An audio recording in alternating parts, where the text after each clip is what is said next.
নমস্কাৰ প্ৰিয় বন্ধুসকল, আজি মই ৰেখাছ আছামিজ ৰেচিপি এণ্ড ব্লগলৈ লৈ আনিছোঁ এটা মিল্ক কেক। আহকচোন মোক কি লাগিব মিল্ক কেকখিনি দেখুৱাইছোঁ।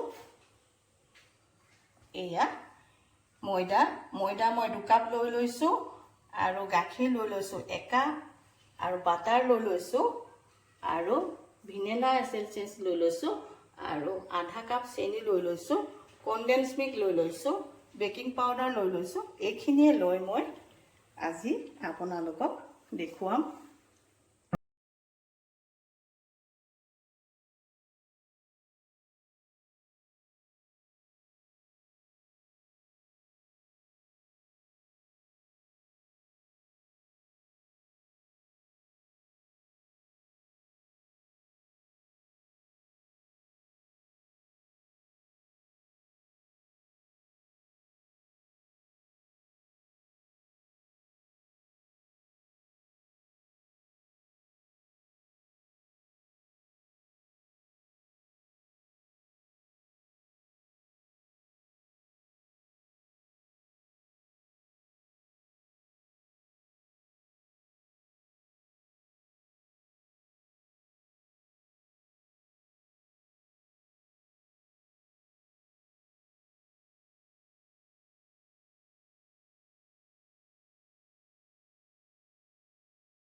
মোৰ কেকৰ বেটাৰটো তৈয়াৰ হৈ গ'ল।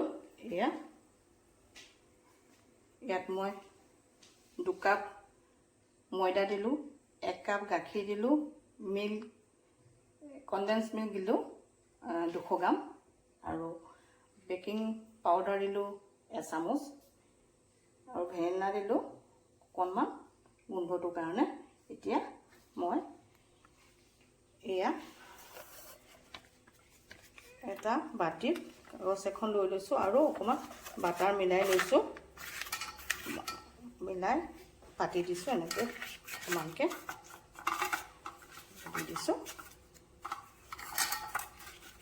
এখনতে কৰিব লগা হৈছে, সেইকাৰণে অকণমান অসুবিধা হৈছে কেমেৰালৈ। এতিয়া এইখিনি মই ঢালি দিম ধুনীয়াকৈ।